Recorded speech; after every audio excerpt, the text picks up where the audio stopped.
Ser podcast.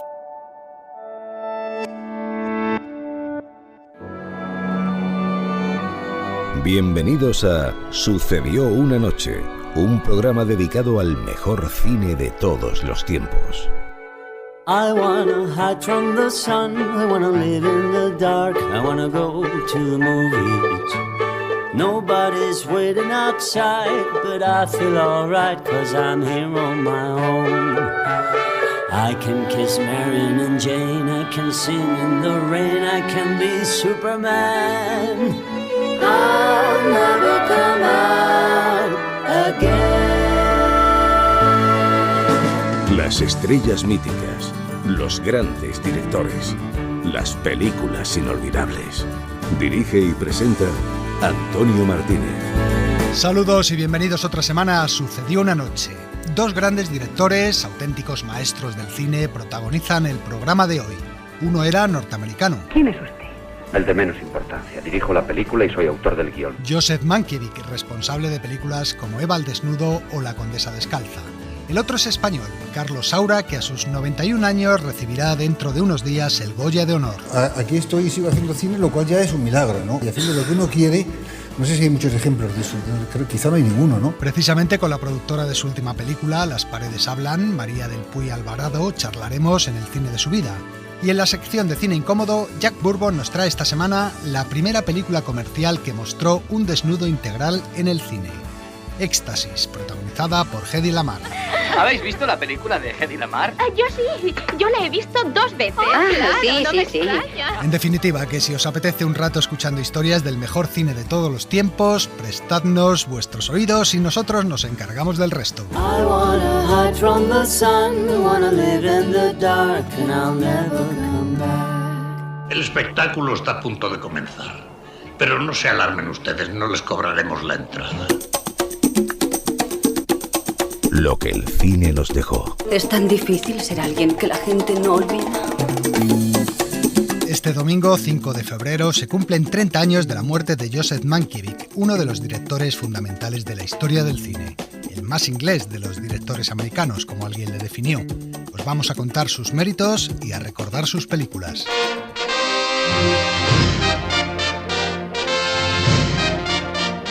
Joseph Mankiewicz fue una rara avis en el mundo de Hollywood, prototipo de hombre culto con formación clásica. En su cine la palabra era lo principal, y no es que las imágenes no tuvieran importancia, pero eran los diálogos los que marcaban el ritmo de las escenas, como en el teatro. De hecho, Mankiewicz nunca distinguió entre cine y teatro. Para él todo formaba parte del arte inmortal de la representación. ¿Qué normas obligan a que el teatro esté concentrado en unos feos edificios situados en unas calles determinadas de Nueva York, o de Londres, o París, o Viena? ¿Quieres saber lo que es teatro? Un circo de pulgas, una ópera y un rodeo, carnavales, ballets, bailes de tribus indias, marionetas, un hombre orquesta. Todo eso es teatro. Donde haya magia y ficción y un auditorio, allí hay teatro. Mankiewicz dirigía casi siempre sus propios guiones. Podía pasarse horas hasta encontrar el ritmo justo de cada frase. No es extraño que estos guiones sean considerados hoy en día modelos en muchas escuelas de cine. He creído siempre que los que escriben algo y saben dirigir valen mucho más que los hombres que tienen solamente dinero. Si alguna vez llega a ser famosa en el cine, no diga eso en público. Nunca se sabe quién está escuchando. En 1992 fue homenajeado en el Festival de San Sebastián. Allí se quejó con amargura de la pérdida de la importancia del guión en el cine moderno. Hace muchos años, escribir y elaborar un buen guión era esencial. Hoy en día, en cambio, el guión brilla por su ausencia. Prácticamente todo está dibujado por los diseñadores de producción. Las películas se limitan a fotografiar desastres, asesinatos, violaciones, guerras. Ese es el estado del cine en la actualidad.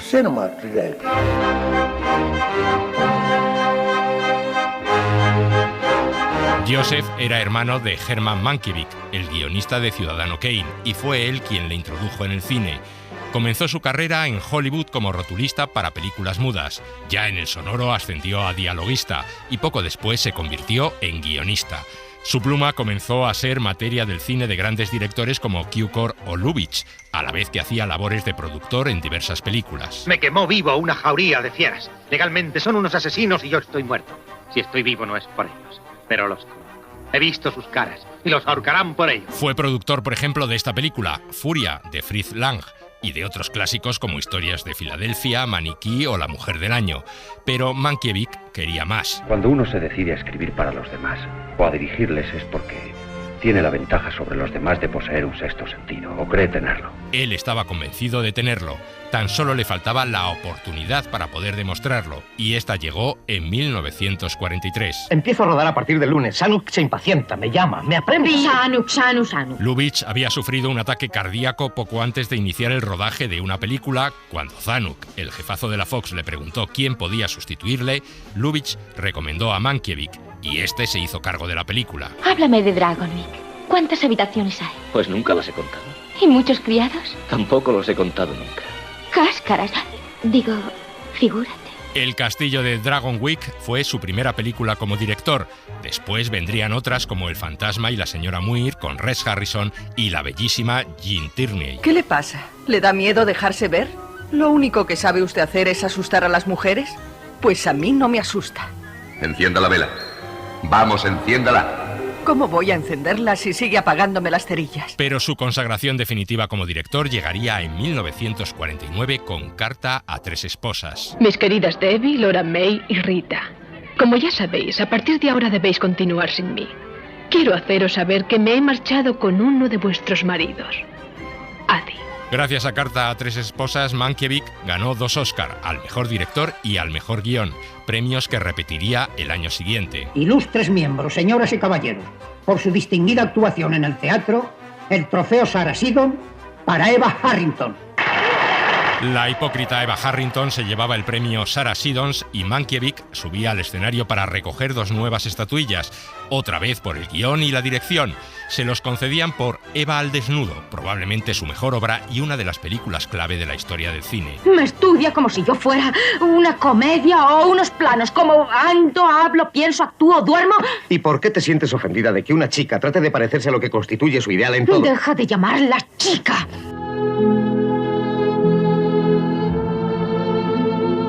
Con 4 Oscar en casa y considerado ya como uno de los grandes, Mankiewicz inició en los años 50 una fructífera etapa como director. Cuando yo era una niña, no podían comprarme zapatos. Yo acostumbraba a mirar los escaparates de las zapaterías. Así huía de los gritos de mi madrastra. Y soñaba que cuando fuera mayor, también yo llevaría zapatos. Desde entonces, odio los zapatos. Me los pongo para bailar, pero temo hacerlo. Cuando me descalzo me siento más segura. Este es un fragmento de La Condesa Descalza, otro de sus grandes títulos, como también lo fueron Julio César. Mirad, por aquí penetró el acero de Cayo Casio. Ved la brecha que abrió el malvado Casca. Por esta penetró la espada de su muy amado Bruto. Y al retirar su maldito acero, ved cómo la sangre se lanzó impetuosa en pos de él, como para asegurarse de si era o no Bruto el que con tal saña abría la puerta. De repente, el último verano... Pero usted se quedó aquí el verano pasado. Así es, yo no me encontraba bien. Él se llevó a Catherine. Y murió. De un ataque al corazón. ¿Estaba ella con él cuando murió? Ella estaba con él y fue ese día, el día que él murió, cuando ella se volvió loca. E incluso se atrevió con el musical uniendo a Marlon Brando y a Frank Sinatra en Ellos y Ellas. ¿Vas a ir solo? ¿Sin una chavala? Prefiero viajar solo, pero si quisiera llevarme una a La Habana hay más existencias que en unos grandes almacenes. ¿Apostarías $1000 a que si te digo una te la llevarás contigo en tu viaje a La Habana? Acabas de hacer una apuesta. Todas sus películas tienen su sello personal. Nada de efectos de cámara, nada de trucos, solo la palabra como motor de la película.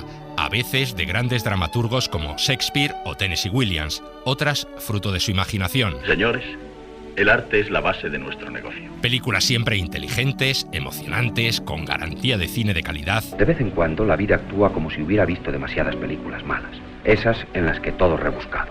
Principio, trama, desenlace, desde que empiezan hasta que terminan. Su cine no arrasaba en las taquillas, pero siempre conectaba bien con la crítica y el público. Curiosamente, su mayor éxito comercial le llegó en 1963 con la película de la que siempre renegó. Saludemos a Cleopatra, de la estirpe de Horus y de Ra, bien amada del sol y de la luna, hija de Isis, reina del Alto y Bajo Egipto. Cleopatra, protagonizada por Liz Taylor y Richard Burton, resultó la gran pesadilla del director. Fue un proyecto que le cayó de rebote sin él desearlo y constituyó uno de los rodajes más calamitosos de la historia del cine, prolongándose durante más de 2 años y disparando su presupuesto inicial de $2 millones a 30. Isis renunciaría a su lugar en el cielo por tu belleza. No deberías poder contemplarme, ni nadie. Nadie lo hace desde mi posición. Ponte de rodillas. Ni hablar. Mankiewicz consiguió acabar la película, pero el estudio la remontó entera sin su permiso y el director no quiso saber nada más de ella. De hecho, siempre se refería a ella como la película de la que nunca hablo.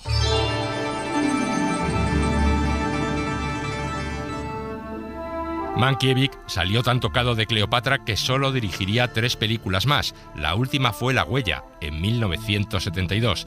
Era como un resumen de toda su carrera. Con ella, el teatro se hacía más cine que nunca. Así es que usted es Milo Tyndall. Yo soy Andrew White. Bienvenido a Clove Manor. Gracias. Tengo entendido que quiere casarse con mi mujer. Solo 2 actores en un duelo interpretativo magistral entre Laurence Olivier y Michael Caine, con el guión como padrino. Ahora ya sabemos lo que puede dar de sí un juego entre usted y yo. Algo apasionante. Usted y yo somos de diferentes mundos, Andrew.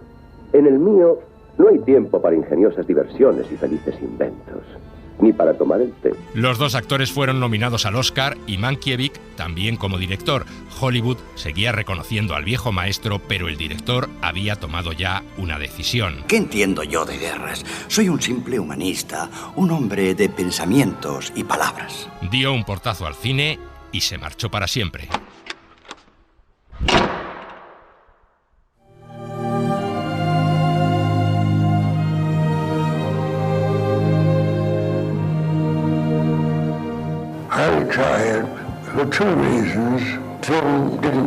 Yo me retiré por 2 razones. El cine ya no me quería y yo tampoco quería el cine ya. Era consciente de que nos estábamos aproximando a lo que hoy es este negocio. Películas de Stallone o Schwarzenegger, guerras intergalácticas, efectos especiales. Yo no quería ni sabía hacer ese tipo de películas, porque todo en ellas son trucos de cámara.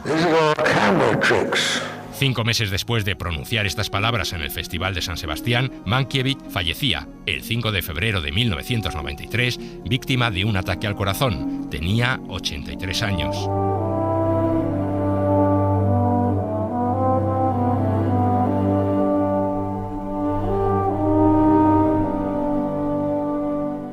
Hay una cosa que nunca falta en Sucedió una noche y es nuestro juego de las películas. Es vuestro turno. A ver quién adivina las 3 de esta semana. Pero aunque consigas vengarte, no lo recordarás. Quizá ni sepas lo que ha ocurrido. Mi mujer merece venganza.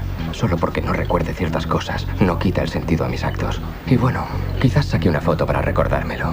O me haré otro tatuaje.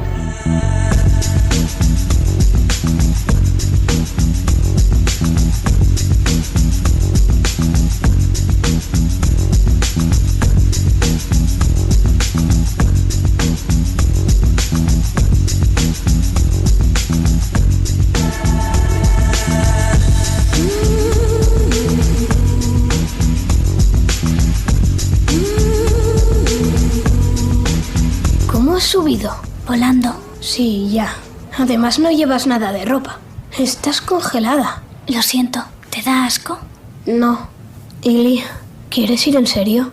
¿Cómo? Que si quieres ser mi novia. Oscar, yo no soy una chica. Vale, pero ¿quieres que vayamos en serio o no? ¿No podemos seguir igual que estamos?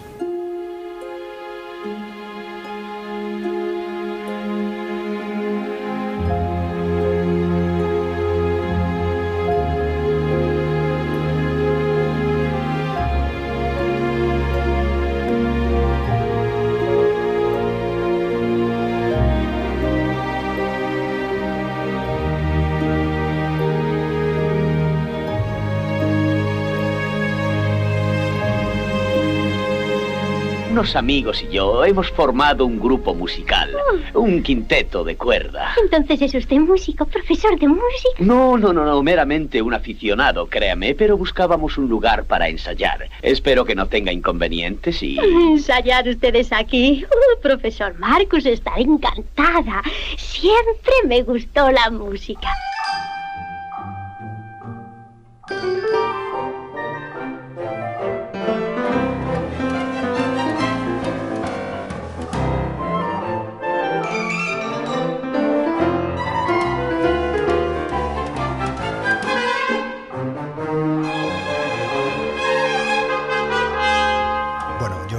semana la dificultad era media, no eran fáciles ninguna de las tres, pero tampoco demasiado complicadas, y en los diálogos había buenas pistas para adivinarlas.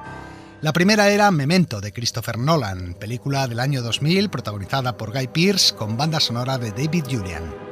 A continuación escuchábamos a los niños protagonistas de Déjame entrar, una película sueca del año 2008 que contaba la historia de amistad entre un niño y su misteriosa vecina.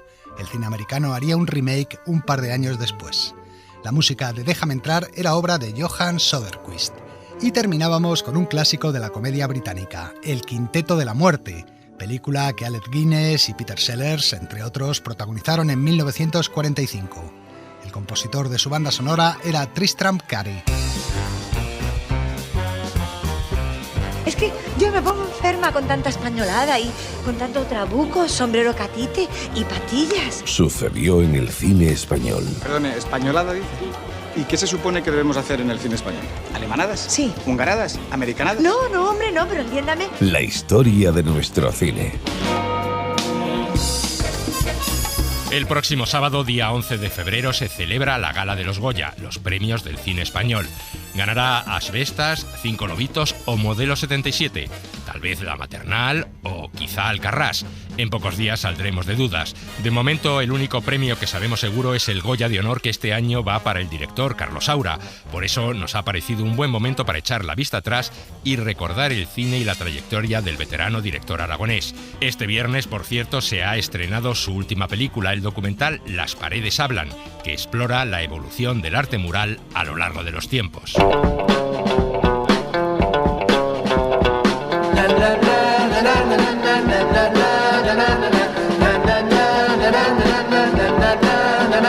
Carlos Saura tiene 91 años y 47 películas a sus espaldas. Para mí hacer cine es un placer difícil de explicar y lucho por eso, lucho por hacer lo que me gusta porque lo disfruto mucho y además creo que es lo que debo hacer. Que es lo que yo quiero hacer, lo que debo hacer y lo que sé hacer. Etapas y títulos muy diferentes unos de otros en su cine, grandes éxitos y profundos fracasos, alabanzas y críticas durísimas. Y he vivido todas las peripecias, películas que han tenido una crítica espantosa y que luego le han dado el premio especial de jurado como Cría Cuervos, ¿no? A mí yo recuerdo cuando hice La caza, que ahora dicen algunos que es mi mejor película, yo no lo creo, que había un crítico español, que me hace gracia, que ¿tú eres Carlos Saura? Me dijo, no me conocía. Dije, sí, soy Carlos Saura. Y dice, vaya una mierda que has hecho. Saura es, junto a Buñuel y Almodóvar, el director español más conocido en el resto del planeta y ha ganado más premios en festivales que ningún otro realizador de nuestro país. De su prestigio también saben en Hollywood, ya que fue nominado al Oscar por Deprisa, Carmen y Tango. Yo he estado 3 veces nominado y formo parte de la Academia de Hollywood, que conste, ¿eh? Pero a mí todo eso me parece una parafernalia, ¿verdad?, tremenda y un disparate. Yo estoy un poco contra todo eso, ¿no? Pasa que sirve publicitariamente, ¿verdad? Supongo que para el productor el hecho de que te den el Oscar pues debe ser como el sueño de tu vida, ¿no? Para mí no lo es. Carlos Saura nació en Huesca en 1932. Antes de convertirse en director de cine fue fotógrafo, una afición que ha mantenido toda su vida.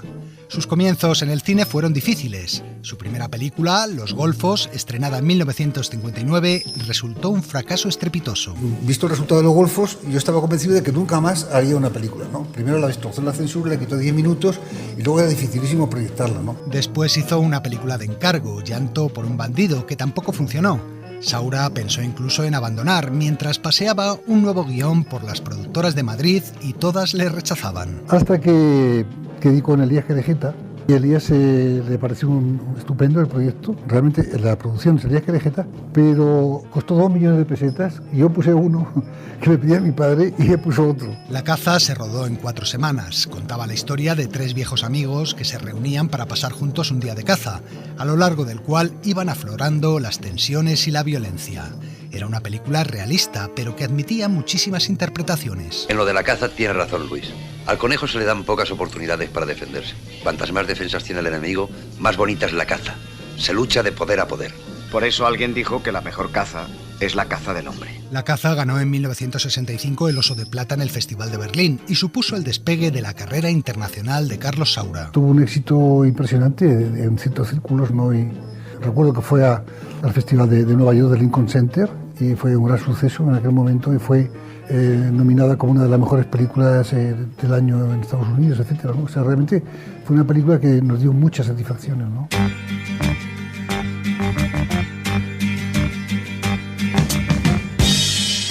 Comenzaba también una colaboración que iba a marcar 15 años del cine español.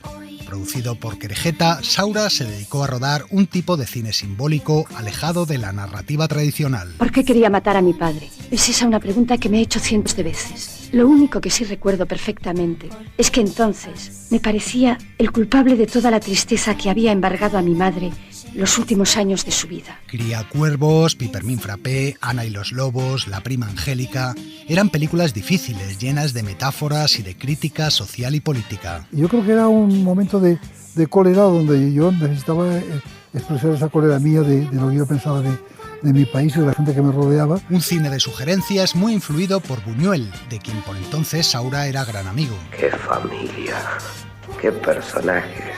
Es un circo perpetuo. La familia, la guerra civil, el mundo de la infancia... Los temas se repetían y también una voz que definió toda aquella etapa. Me invitó a cenar. Era el día 28 de diciembre. Comimos perdiz. Vale.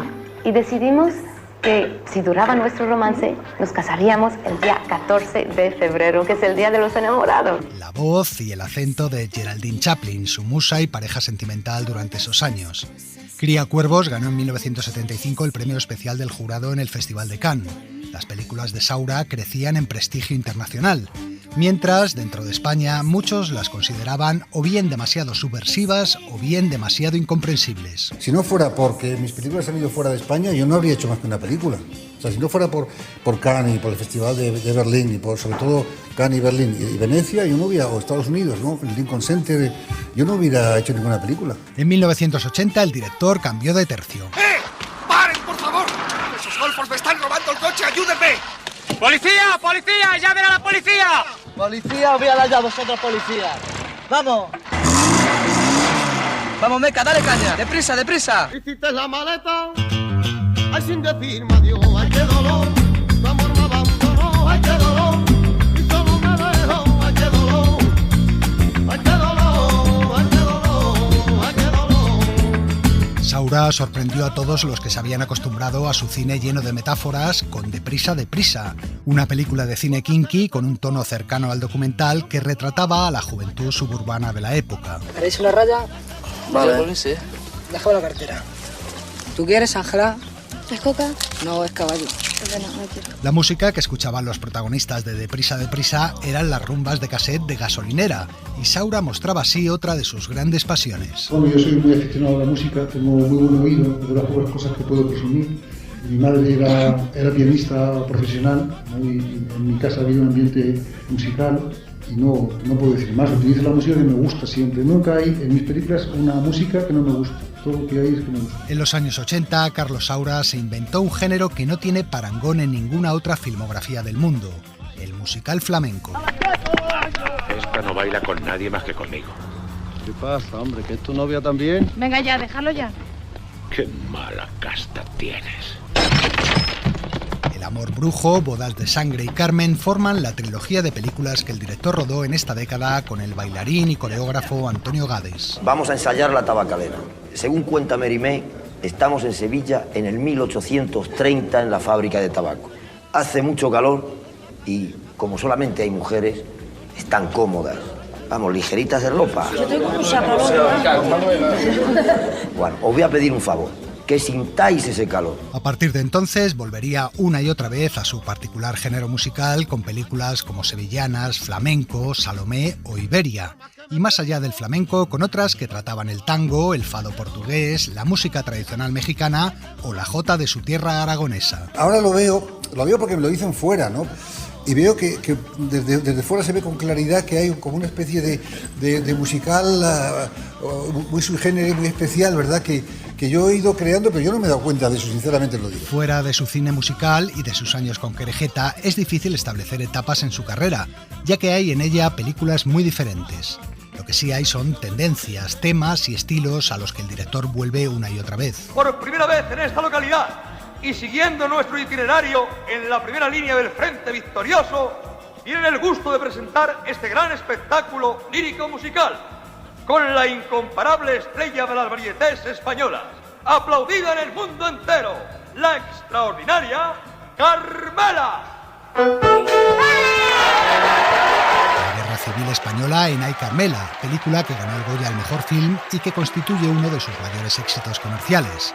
Las raíces de la violencia extrema, como la de los crímenes de Puerto Rico que trató en El Séptimo Día. Si no eres capaz de matar a los que te hacen daño, entonces no vales nada. El mundo oscuro de los neofascistas en Taxi. ¿Quién vive ahí? No huele esa mierda desde aquí. Apestan. Madrid está plagado. España entera es un estercolero. Negros, maricones, drogadictos. ¿Qué vamos a hacer? No tengas miedo, soldado. No estamos solos. La infancia en Pajarico. Las inquietudes de hombres que van más allá, como San Juan de la Cruz en La Noche Oscura o el Lope de Aguirre en El Dorado. Nosotros somos indios brasiles y hemos venido a esta expedición para conducirles al Dorado. ¿Y dónde está el Dorado? Allá, más lejos. Más lejos, siempre.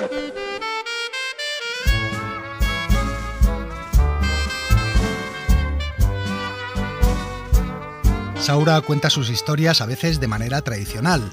Otras, en cambio, se cansa de narrar. Cada vez me aburre más escribir guiones, ¿no? Porque me parece que es muy aburrido, porque son muy escuetos, ¿no? En general, con Juanito y debajo, ¿cómo estás? Y luego, no sé, Fuensanta, bien, ¿y tú? Y luego, tío Juan. Y en esos casos utiliza un tipo de cine pictórico, como el de sus musicales, donde la iluminación y los decorados juegan un papel esencial, o como en su cine documental, e incluso películas dramáticas, como Goya en Burdeos. ¿Por qué quieres pintarme desnuda? Porque me gusta verte como Dios te trajo al mundo. En cueros.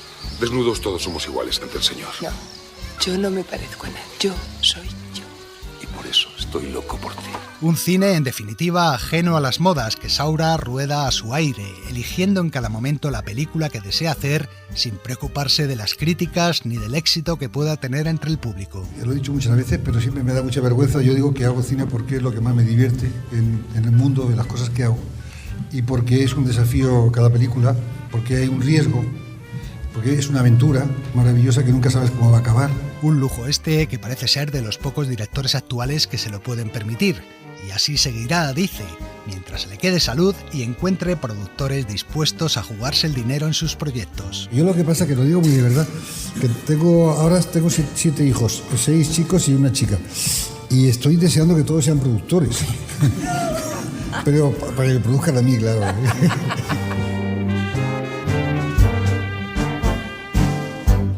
Sucedió una noche. El cine clásico en la SER. Si ese avión despega y tú no estás a su lado, te arrepentirás. Tal vez no hoy ni mañana, pero sí muy pronto y para el resto de tu vida. El cine de su vida. Es de Casablanca. Toda mi vida he estado esperando decirlo. Y vamos a seguir hablando de Carlos Saura porque, como decíamos antes, esta semana se estrena Las paredes hablan, un documental dirigido por Saura que conecta de una manera muy original las pinturas rupestres como las de Altamira o las de Chevot en Francia con el arte urbano y con los grafitis. La productora de este film es María del Puy Alvarado, que con su productora Malvalanda ha producido varios cortometrajes, largometrajes de ficción como Madre de Rodrigo Sorgoyen y documentales como El agente Topo, que fue nominado al Oscar, o Anatomía de un dandy, sobre la vida del escritor Francisco Umbral.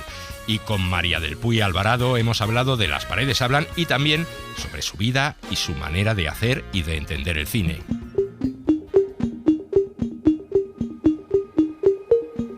Yo estudié, primero en la facultad en la Complutense, en Ciencias de la Información, donde doy clases ahora también, y luego producción en la ECAM. Y cuando empecé a estudiar producción ya en la Escuela de Cine, sí que lo tenía muy claro, que me apetecía contar historias y poner en marcha proyectos, que esa es la parte tan bonita del trabajo del productor, el productor o la productora creativa. También he estado hablando con el productor. ¿Y? Se queja de que el rodaje acapara demasiado a Elena. ¿Y cómo cree que se hacen las películas? Ernesto es un hombre de negocios, no un artista. Bueno, pues que no se hubiera metido a productor. Nadie se lo pidió. Creo que no se conoce igual tanto esa parte de nuestro trabajo y es muy creativa, muy interesante y esa parte de desarrollo creo que los productores ponemos mucho. Somos los productores, ¿no es cierto? Cuando nos implicamos en los proyectos de esa manera, las productoras, creo que en el resultado se ve, o sea, yo identifico señas de identidad mías en algunos proyectos. La película manda. Perdona, mando yo, que soy el productor. Sí que trato de hacer proyectos que a mí me emocionen y me motiven. Por un lado, me tienen que motivar, si no es imposible estar 3 años pegada a un proyecto y asumir todos los riesgos que implica. Da igual que sea más pequeño o más grande, hay un riesgo financiero siempre por nuestra parte. Circunstancialmente, un productor podría ganar más dinero con un fracaso que con un éxito. Y son muchas horas de trabajo, ¿no? Muchísimas. Desde la idea hasta la promoción y las ventas de la película pasa mucho tiempo. Y luego creo que tiene que haber algo de emoción o buscar la emoción en los proyectos. Es la emoción lo que hace que la película conecte con el público. Cada vez que te beso me sabe a poco. Cada vez que te tengo me vuelvo loco. Con la pandemia pasó algo curioso, que de repente se veían más documentales en salas que en otros momentos, igual porque no había esos grandes estrenos, pero El Agente Topo funcionó muy bien en su momento. Yo te voy a dar el nombre, te voy a mostrar la foto, te voy a decir qué persona es, a la cual tú tienes que vigilar adentro, porque a mí me está contratando una hija. Entonces tú tienes que hacer el trabajo a él. Y yo le tengo que reportar a la hija, que cree que a su madre adentro la están maltratando, que le están robando, que le están pegando, que... ¿Entiendes? Y Anatomía de un Dandy anteriormente funcionó muy bien en mitad de ese momento de pandemia y aforos reducidos. Umbral es Valle Inclán. Umbral es Larra. Umbral es Oscar Wilde. Quien escribe tiene que infiltrarse, meterse en el personaje que va creando. Creo que el público, hay un determinado público que se está acostumbrando a ir al cine a ver documentales y le gusta ir al cine a ver documentales. Hay varios actualmente en las salas que están funcionando muy bien. Yo he ido al cine y estaban las salas llenas. ¿Qué es lo que es? Un lápiz. Si tú miras con la lupa, ahí, en el puntito de arriba, ¿lo ves? Sí. Ahí está la cámara, la microcámara. La realidad es que las plataformas están apostando cada vez más por el documental y están abriendo esa ventana, que es muy interesante. Y creo, espero y deseo que suceda lo mismo con los cortometrajes, porque me parece que en este momento en el que vivimos, en el que vamos rápido, las generaciones más jóvenes se han acostumbrado a consumir cada vez formatos más cortos. El cortometraje tiene un lugar por explotar importante.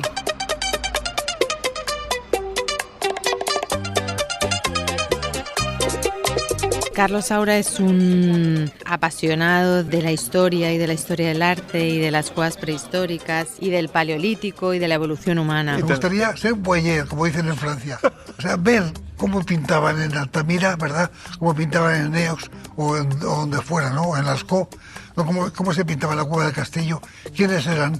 Si eran hombres, si eran mujeres, si eran niños. Y él quería rodar un documental de esa temática y en base a unas conversaciones con nuestro co-guionista José Morilla surgió la idea de mirar hacia los orígenes del arte y en ese momento entré yo en el proyecto. Lo que más me sorprende de algunos grafiteros como tú es tu obsesión por poner tu nombre. Es una especie de decir, aquí he estado yo. Sí, un poco sí, en realidad eso es como los orígenes del más puro graffiti, ¿no? El de la firma, el tag, el yo estuve aquí, ¿no? El juego de la identidad.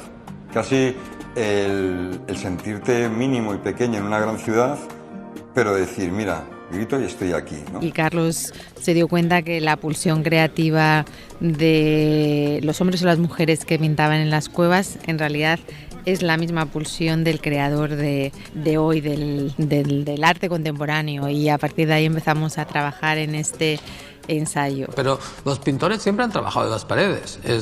Y tú también has trabajado en las paredes, ¿no? Sí. Y en un cierto momento pensé que para hacerme independiente de la pared, la pintura era la pared. Surgió por el camino, ¿no? Las paredes como lienzo de creación para ese impulso artístico de los creadores. Y luego también Carlos Saura tiene un mundo de conectar y de collage. Él es muy, muy visual y trabaja muchísimo desde lo visual, y eso también está en la película, y es un moderno y le encanta innovar y es un transgresor, y ha estado investigando y pintando con Suso 33, que es uno de los artistas urbanos no más importantes nacionales e internacionales, y le ha fascinado. Decía, yo quiero pintar grafitis, nos decía en el rodaje cuando veía a Suso. Y ha innovado nuevamente con la música. En esta película la música es nuevamente una sorpresa. En el arte urbano y en el graffiti es una innovación, aunque es algo que se ha hecho durante toda la historia del arte, desde los griegos hasta hoy en día, pintar en una pared o grabar en una pared. La intención del arte urbano y del graffiti es muy diferente. Ahí es donde cambia todo. Sí, a mí me gustan este tipo de proyectos documentales, sí, donde se innova, donde trabajas con un director como Carlos Saura en un proceso de búsqueda en el que hemos abierto el rodaje muchas veces, hemos entrado en sala de montaje y hemos creado, ¿no?, en la sala de montaje. Me encantan, es el buscar, ¿no? Es muy bonito en el documental la búsqueda.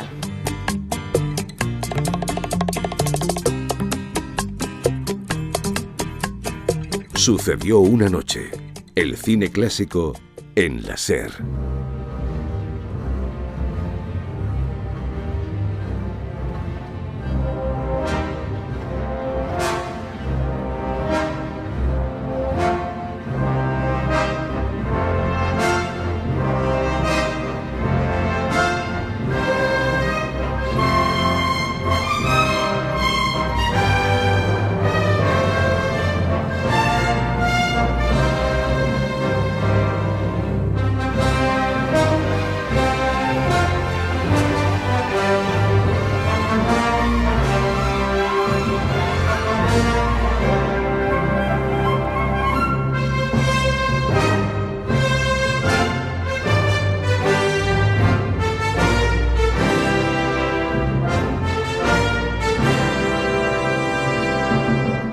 Suena es el tema central de Zulu, una película británica de los años 60 protagonizada por Michael Caine y Stanley Baker, que giraba en torno a una famosa batalla que tuvo lugar en Sudáfrica en 1879 y en la que 140 soldados británicos se enfrentaron a más de 4.000 guerreros zulúes.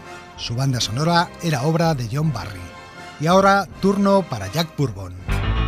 Jack Bourbon presenta Cine Incómodo. ¡Basta! No estoy dispuesta a consentir inmoralidades en nuestras pantallas. Este espectáculo degradante y depravado ha de terminar ahora mismo. Sexo, violencia, religión, política. ¿Oyes ese silbido? Es una bomba que cae del cielo y va a impactar en 400 cines a la vez. Las películas más polémicas de la historia del cine.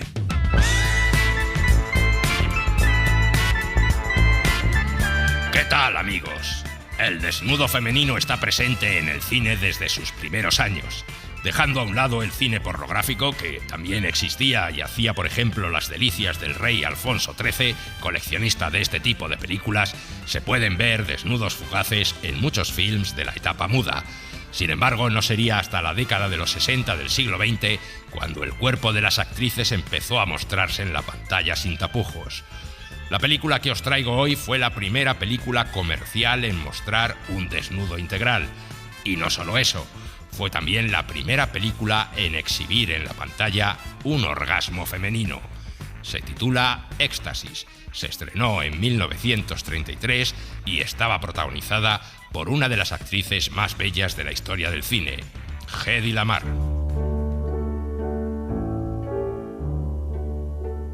Era el año 1934. En la recién nacida Mostra de Venecia, una película estaba conmocionando el festival.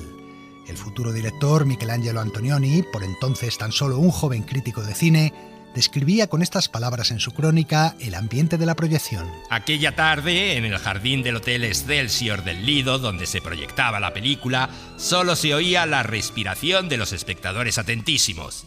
Casi podía escucharse el escalofrío que recorría toda la platea. Éxtasis, que así se llamaba la película, estaba protagonizada por una joven austríaca de 18 años llamada Hedwig Kissler, que tiempo después sería conocida como Hedy Lamarr.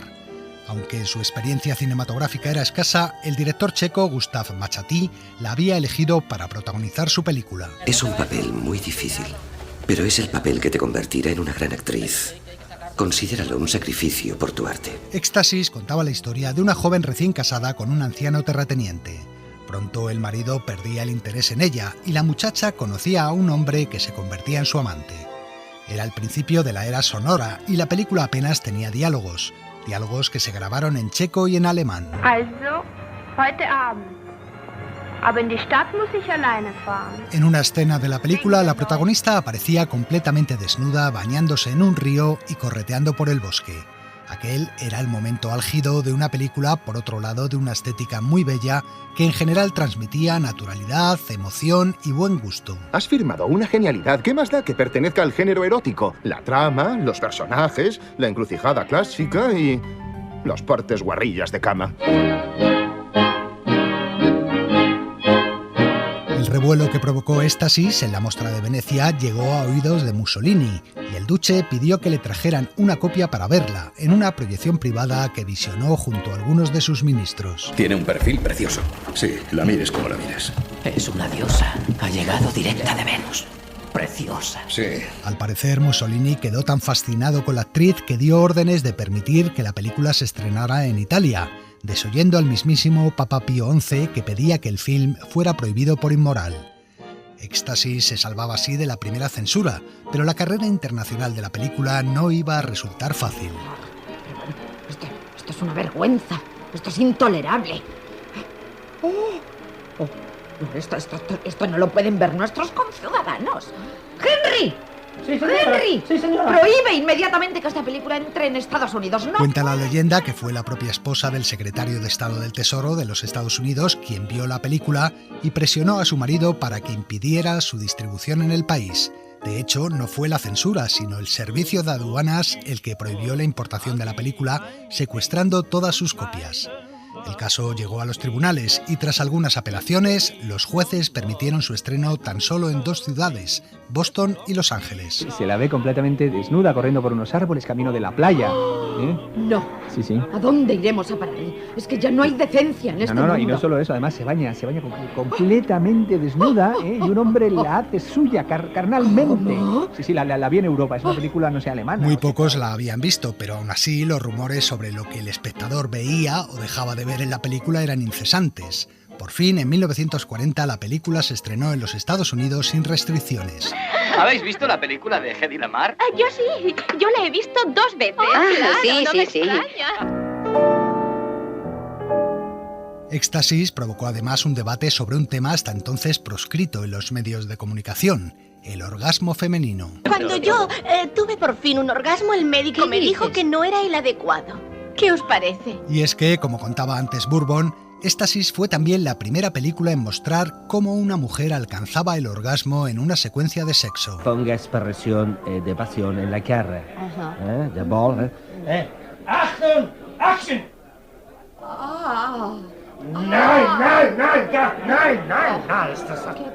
Al parecer, el director Gustav Machatý no conseguía que la actriz pusiera el gesto de pasión que él deseaba, hasta que encontró un imperdible. Túmbese aquí, yo me voy a tumbar debajo, fuera del plano. ¡Achtung! ¡Action! Y ahorra el enfoque a la cámara y ahorra la pincho. El director le iba dando pequeños pinchazos que hacían que la actriz se estremeciera levemente, a la vez que la excitación de su respiración y sus labios entreabiertos sugerían el placer que sentía. Y es que el director filmó la escena de sexo entre los 2 amantes con gran elegancia, utilizando solo primeros planos de sus rostros. Hedy Lamarr, de hecho, no sabía muy bien qué estaba haciendo cuando la rodó.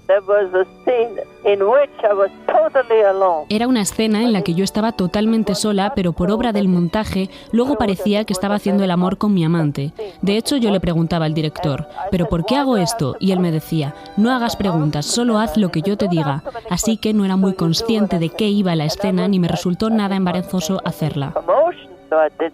En Alemania la película se estrenó en 1935 con el título de Sinfonía de Amor, algo menos lujurioso que el original, pero no tardó en prohibirse, aunque por otros motivos. No nos importan las escenas de desnudo.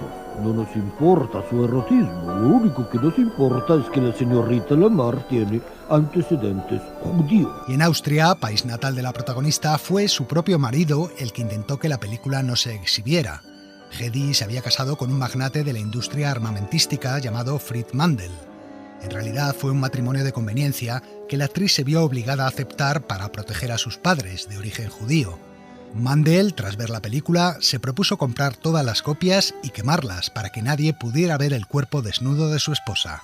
Pero su intento resultó fallido, ya que para entonces existían muchas copias en circulación, tanto dentro como fuera de Austria.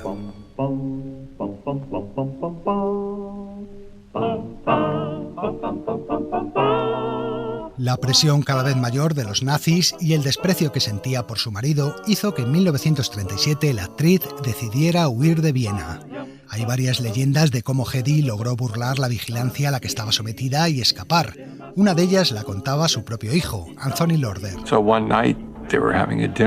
Una noche montó una fiesta en casa y al terminar se quedó ayudando a la criada a recogerlo todo. Mientras lo hacía, echó unas píldoras para dormir en una taza de té y se la ofreció a esta.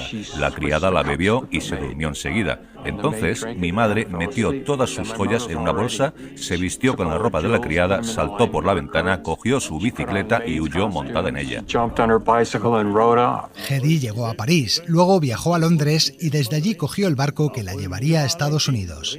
En ese barco coincidió con Louis B. Mayer, el jefazo de la Metro, que le ofreció un contrato en su estudio y además le cambió el nombre, inspirándose para ello en una vieja estrella de los primeros años del cine. Créame, yo entiendo de esto. El apellido Kistler no funcionará en Estados Unidos. Cámbieselo, póngase, Lamar.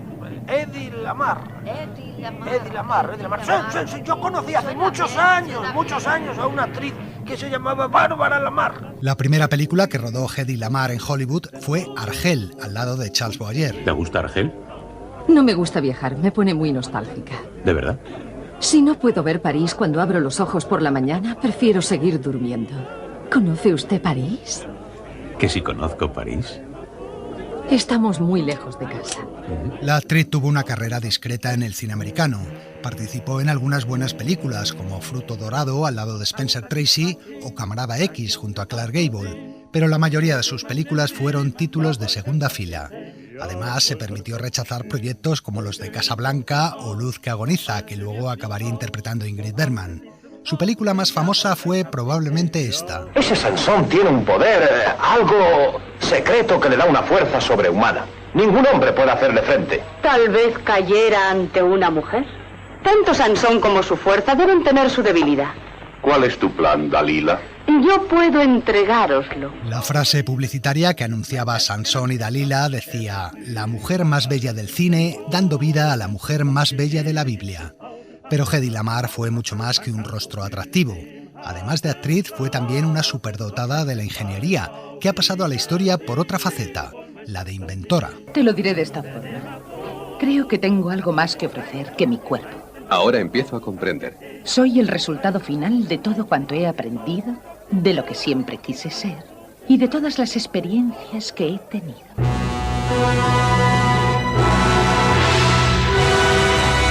La infancia de Hedy Lamar transcurrió en internados suizos, donde fue considerada por sus profesores como superdotada. A los 16 años empezó estudios de ingeniería en comunicaciones, pero su carrera de actriz le haría abandonarlos. Anthony Lorder otra vez.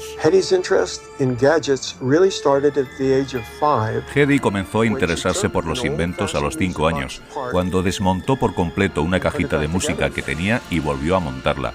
Mi madre tenía una mente muy curiosa, siempre quería saber cómo funcionaban las cosas. En su carrera de inventora contó con la colaboración de un amigo, George Antheil, músico de profesión, pero apasionado por la ciencia y la ingeniería como ella. Pero sobre todo contó con la ayuda y el mecenazgo del magnate Howard Hughes, que financiaba sus inventos. Pensaba que los aviones eran muy lentos, así que decidí hacer algo. Yo sabía que su diseño no era bueno, no debían de ser tan cuadrados, así que leí algunos libros sobre pájaros y peces para estudiar la aerodinámica de estos seres y diseñé un nuevo prototipo que le mostré a Howard Hughes. Al verlo me dijo: «Eres un genio». Muchos de los inventos que ideó Hedy Lamar resultaron irrealizables. Contaba con 2 químicos que Hughes había contratado para que me ayudaran. Durante la guerra era difícil encontrar Coca-Cola y yo quería comprimir su fórmula en una especie de cubito que los soldados y la gente de las fábricas pudieran echar en el agua y al disolverse convertirla en la bebida. Sin embargo, acertó de pleno durante la Segunda Guerra Mundial diseñando un mecanismo para el control remoto de los torpedos americanos que impedía a los alemanes prever su trayectoria para así interceptarlos.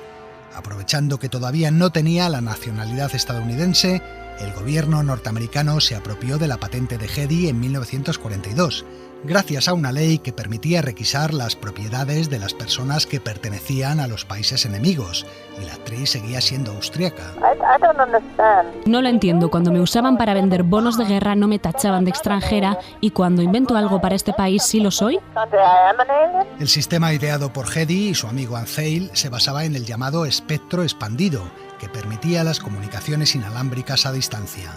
Aquel descubrimiento se aplicaría posteriormente a la ingeniería civil y es la base de la tecnología actual del Wi-Fi, el Bluetooth o el GPS.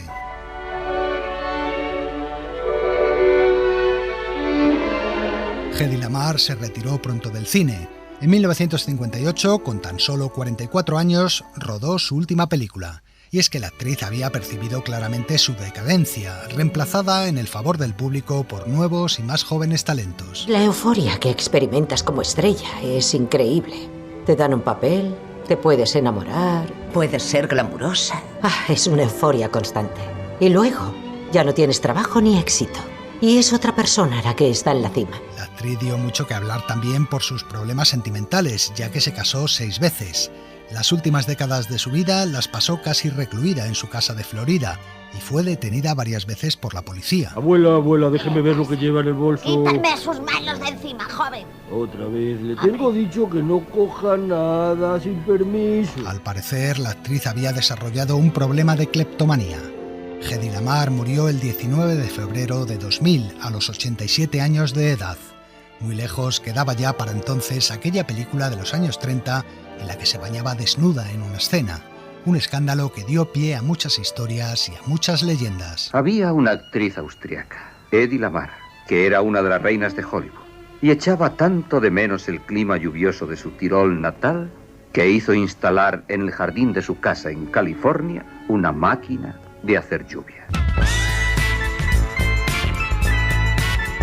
En 1998, 2 años antes de morir, el gobierno austríaco le concedió la medalla Kaplan, la mayor condecoración que Austria concede a científicos e ingenieros, reconociendo así oficialmente su contribución fundamental al desarrollo de las telecomunicaciones.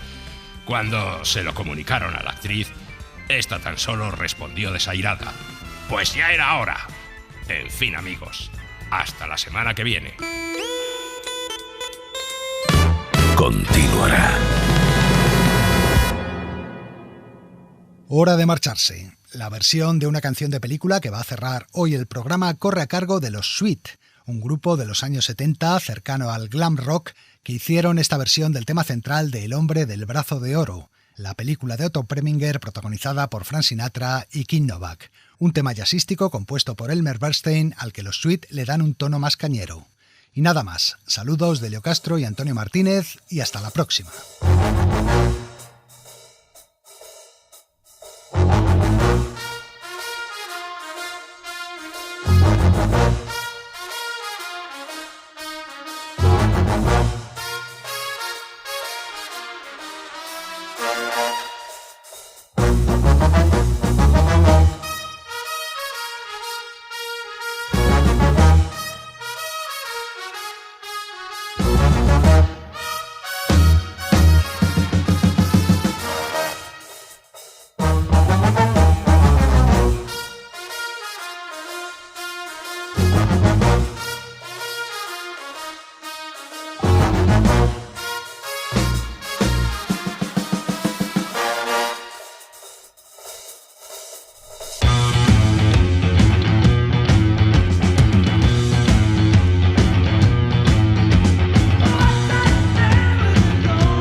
Cadena SER.